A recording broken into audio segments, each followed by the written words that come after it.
ஒரு மிகப்பெரிய ஒரு நாடு, அந்த நாட்டிலே ஒரு அரசன் இருந்தான். அந்த அரசன் கொடுங்கோலன். நான் இதை படித்து சிலிர்த்து போனேன். அப்துல் ரஹ்மான் அவர்கள் இதை குறித்து எழுதியிருக்கிறார். அவர் ஞாபகம் வந்தது என்பதற்காக சொல்லுகிறேன். மிகப்பெரிய கொடுங்கோலன், எல்லார் மீதும் வரி விதித்தான். அரசி கலகம் செய்தாள், அரண்மனையை விட்டு நீங்கினாள்.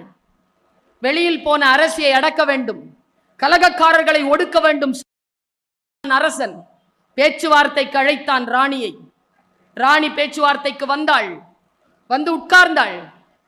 அரசன் சொன்னான், நான் நீ விரும்புகின்ற புரட்சியாளர்களிடத்தில் நான் இந்த அரசை விட்டு போகிறேன். ஆனால் ஒரு நிபந்தனை, நான் அப்படி போக வேண்டும் என்றால் நீ ஆடை இல்லாமல் இந்த ஊரை பகல் நேரத்தில் வலம் வர வேண்டும். ஒரு சுத்தி வா, ஆனா ட்ரெஸ் போடக்கூடாது.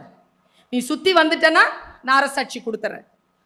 என்ன நினைத்தாளோ அரசி, விட தன் நாட்டினுடைய பாதுகாப்பு தான் முக்கியம் என்று முடிவு செய்தாளோ என்னவோ, வருகிறேன் போ, நாடு விடுதலையானால் சரி என்று வெளியில் வந்தாள். கலகக்காரர்களிடம் சொன்னாள்.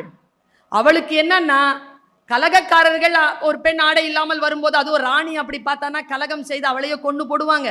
இல்லைன்னா இவளும் போய் சூசைட் பண்ணிக்குவா, நம்ம மறுபடியும் இவர்களை அடக்கிடலான்ற ஒரு திட்டத்தோடு அவன் சொல்லி இருக்கிறான். ஒரு பெண்ணை அவமானப்படுத்துவதற்காக, உயிர்கொலை செய்வதற்காக திட்டம் போட்டான் அரசன். ரஹ்மான் ரொம்ப அழகா எழுதுவார். அன்றைக்கு அந்த பெண் பகல் 12 மணிக்கு உடம்பிலே ஒரு பொட்டு துணி கூட இல்லாமல் தன் அந்தப்புறத்தில் இருந்து நடந்து வந்தாள். வீதி உலா தொடங்கியது. சுற்றி இருந்த மக்கள் தன் இமைகளை ஆடைகளாக்கினார்கள் என்று சொல்லி அந்த கதையை முடித்தார். ஒரு பெண் வாழ்க்கையில் வெல்ல வேண்டும் என்றால் அவளுக்கு அடிப்படையாக கிடைக்க வேண்டிய மரியாதையும் மதிப்பும், வீட்டிலே ஆண் குழந்தைகள் இருக்கிறார்கள் என்றால், பெண் குழந்தைகள் இருக்கிறார்கள் என்றால், பெண் மீது அவளுடைய உணர்வுகள் மீது மரியாதை தரக்கூடிய அளவிற்கு அந்த குழந்தைகளை வளர்த்தெடுக்கக்கூடிய பொறுப்பு ஒவ்வொரு ஆணுக்கும் ஒரு பெண்ணுக்கும் இருக்கிறது. கவிதைகளால் வீட்டை, சமூகத்தை நிரப்புங்கள்.